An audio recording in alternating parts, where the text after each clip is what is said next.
In the heart of ancient Rome, a fire rages through the cramped wooden tenements of the Suburra district. Smoke chokes the narrow streets as flames leap from building to building. But this isn't just another disaster waiting to happen. This time, something is different. Marching through the chaos comes a disciplined force of 7,000 men, organized into cohorts, carrying not weapons of war, but buckets, axes, and authority. They are the Vigiles Urbani, the world's first recognizable police force. They don't just fight the fire, they investigate its cause, arrest suspected arsonists, patrol the streets after dark, and maintain order in a city of over 1 million souls. The year is 6 AD, and Emperor Augustus has just invented something that will echo through 20 centuries of human civilization: organized law enforcement. But the story of policing doesn't begin in Rome. It begins much earlier, in the fundamental human need to answer one question: who keeps us safe when chaos threatens to consume us? For most of human history, there was no such thing as police. In prehistoric tribal societies, justice was immediate and personal. If someone stole your food, killed your kinsman, or violated tribal law, you and your family sought retribution directly. Blood feuds could last generations. The strong preyed upon the weak, and survival depended on the protection of your kin group.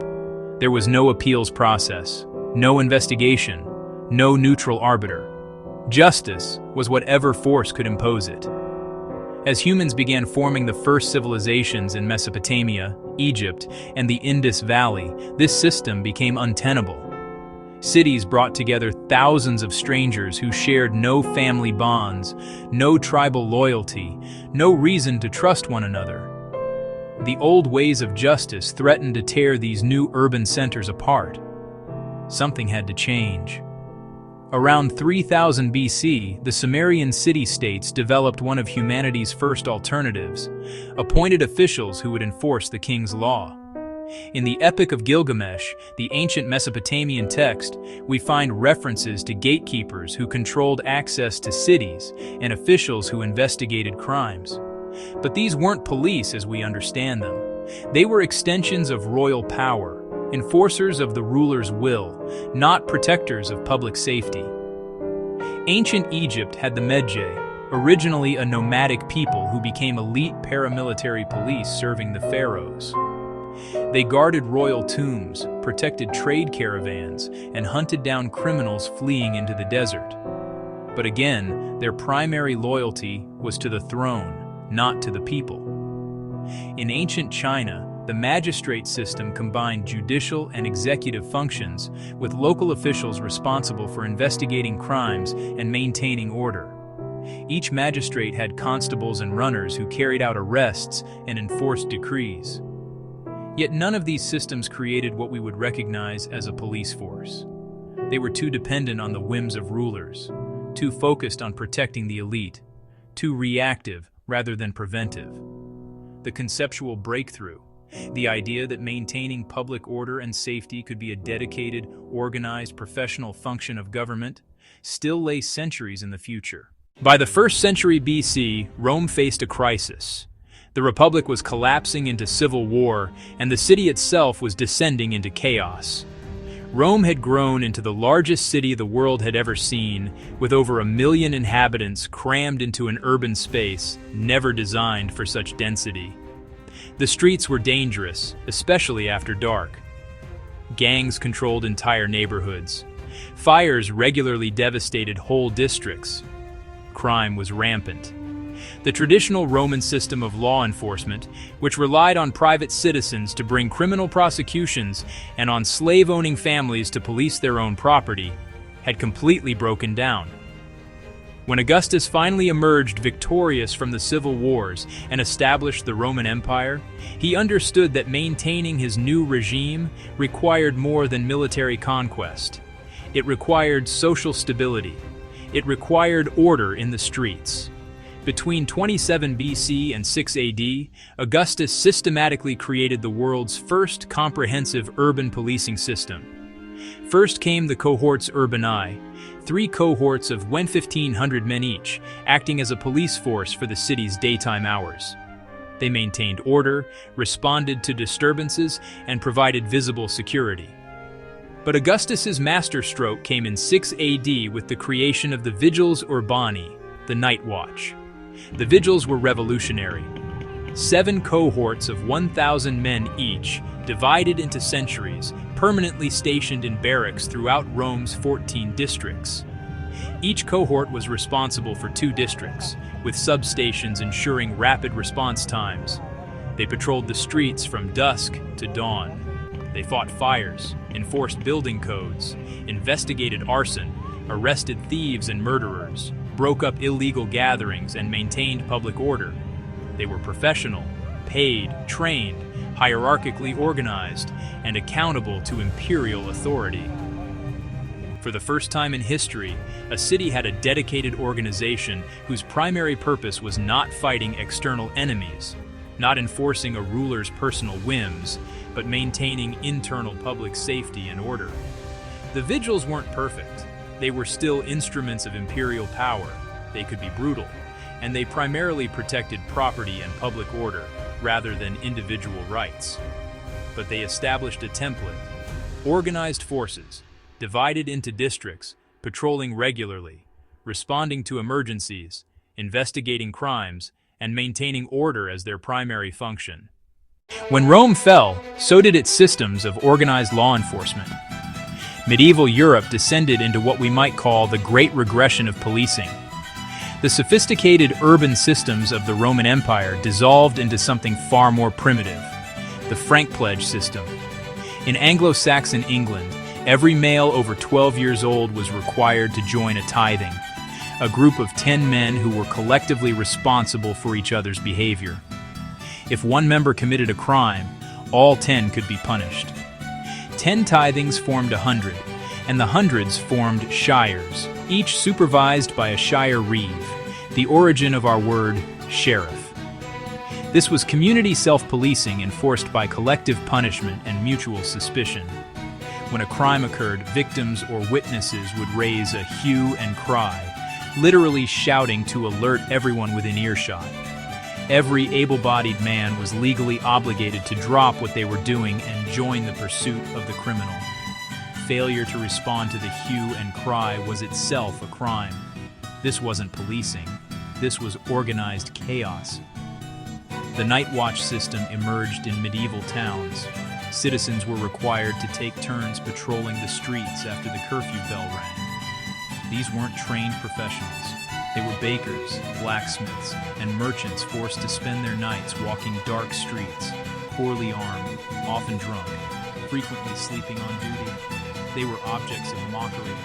Shakespeare's bumbling constables in Much Ado About Nothing accurately captured public perception of medieval law enforcement. For serious crimes, medieval societies relied on traveling royal judges and local lords. Justice was public, brutal, and primarily about deterrence through spectacular punishment. But there was no systematic investigation of crime, no professional force dedicated to preventing crime, no organization committed to public safety. For over 1,000 years, Europe had regressed to a system barely more sophisticated than tribal vengeance, dressed up with feudal hierarchy. By the 18th century, London had become the largest city in Europe, and it was drowning in crime. The streets were notoriously dangerous. Organized gangs operated openly. Pickpockets, thieves, and violent criminals thrived in a city that still relied on the medieval night watch system and part-time parish constables. The only professional crime fighters were the Bow Street Runners, a small group of paid constables established by Magistrate Henry Fielding in 1749. But they were too few to make a real difference. The intellectual climate was changing, though. Enlightenment thinkers like Jeremy Bentham were arguing that government had a responsibility to maximize public welfare. The Industrial Revolution was creating unprecedented urban growth and social disruption. Crime was becoming not just a moral problem, but an economic one, threatening commerce and property. The old systems were clearly failing. The question was, what should replace them? Any proposal for professional police immediately triggered fierce opposition. Many British citizens associated professional police forces with continental European tyranny, with spies and secret police, with government oppression. Police, critics argued, were fundamentally incompatible with English liberty. Better to tolerate crime than to create tools of despotism. Enter Sir Robert Peel, a pragmatic politician who served as Home Secretary starting in 1822. Peel understood that crime in London had reached crisis levels, but he also understood that any police force would need to be designed to win public acceptance. For 7 years, he carefully built political support, studying different models of policing and developing a specific vision. A civilian police force, uniformed to be easily identifiable, unarmed except for truncheons, drawn from the working class, rigorously disciplined, politically neutral, and focused on crime prevention rather than punishment. On September 29, 1829, the Metropolitan Police Act came into effect. 1,000 men wearing blue tailcoats and top hats began patrolling the streets of London. They were called bobbies, or peelers, after their founder. They were young, most in their 20s. They were fit. Minimum height was 5 feet 7 inches in an era when the average man was much shorter. They were sober. Drunkenness meant immediate dismissal, and they were instructed to patrol fixed beats on foot, being visible, accessible, and preventive. The 9 principles of policing that guided the Metropolitan Police would become foundational to modern democratic policing. The basic mission is to prevent crime and disorder. The ability to perform duties depends on public approval. Police must secure willing cooperation of the public in voluntary observance of the law. The degree of cooperation diminishes proportionally with the necessity for the use of force. Police seek and preserve public favor, not by catering to public opinion, but by constantly demonstrating impartial service to law. Police use physical force only when necessary and only to the extent required to secure observance of law. Police are the public, and the public are the police. Police are simply members of the public paid to give full-time attention to duties incumbent on every citizen. Police should always direct their action toward their functions and never appear to usurp the powers of the judiciary. The test of police efficiency is the absence of crime and disorder, not the visible evidence of police action. This was revolutionary. Not police as enforcers of royal will. Not police as political secret agents. Not police as military occupiers.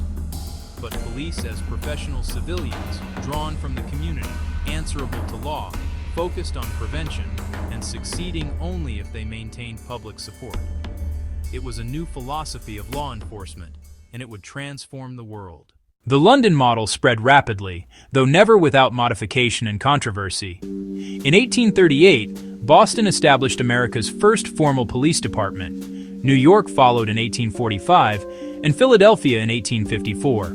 But American policing developed differently than in Britain. America's federal system meant no national standards. Cities created their own forces, often politically controlled, frequently corrupt, and in the American South, deeply entangled with the enforcement of slavery and later racial segregation. In the American South, the origins of policing were even darker. Slave patrols, established as early as the 1700s, were organized groups of white men authorized to monitor enslaved people, prevent uprisings, and capture those who escaped. After the Civil War, many of these same structures transformed into police forces that enforced racial hierarchy through black codes and Jim Crow laws. This legacy would poison American policing for generations. Meanwhile, in continental Europe, policing developed along different lines. France created a more centralized, militarized model with the gendarmerie. Prussia and other German states developed sophisticated political police forces that monitored citizens and suppressed dissent. Russia's secret police became instruments of czarist oppression. The concept of police was adaptable. It could serve democratic accountability or authoritarian control, public safety or state repression. By the 20th century, organized police forces had spread across the globe, taking countless forms. Tokyo Metropolitan Police, established in 1874, adapted Western models to Japanese culture. Colonial powers exported police systems to their empires, often creating forces that protected colonial interests rather than local populations. Each nation, each city, each society shaped policing to its own needs, values, and power structures. The fundamental tension established in those first days of the Metropolitan Police in 1829 remained unresolved. Are police servants of the people or agents of state control? Are they peacekeepers or law enforcers? Should they prioritize prevention or punishment, community service or social order? These questions continue to define debates about policing today. The 20th and 21st centuries brought technological and professional revolutions to policing. Radio communication, patrol cars, forensic science, computerized databases, CCTV surveillance, DNA analysis, and now artificial intelligence have transformed what police can do and how they do it. Professional standards, training academies, and specialized units have made policing increasingly sophisticated. Yet the fundamental questions remain. The Black Lives Matter movement and ongoing debates about police violence, accountability, and reform demonstrate that we still haven't resolved the core challenge. How do we create police forces that effectively maintain public safety while respecting human rights, serving all communities equitably, and remaining accountable to democratic oversight? Some societies have moved toward demilitarization, community policing, and restorative justice. Others have increased surveillance, militarized equipment, and punitive approaches. The Nordic countries have created highly professionalized, service-oriented police forces with extensive training and strong accountability. Other nations have seen police become instruments of authoritarian control. The story of policing is not one of steady progress, but of constant negotiation between competing values. Order and liberty, security and privacy, efficiency and accountability, community trust, and state power. From the Vigiles patrolling Rome's dark streets 2,000 years ago to modern police forces in cities around the world, organized law enforcement represents one of humanity's most significant and most contested inventions. We created police because we needed an alternative to private vengeance and chaos, because cities required order, because civilization demanded something more than the law of the strongest. But we've never fully resolved what we want police to be. Guardians or warriors, community servants or law enforcers, partners in public safety or agents of state power? These questions don't have simple answers, and different societies answer them differently. What is clear is this: the emergence of organized police forces fundamentally changed human civilization.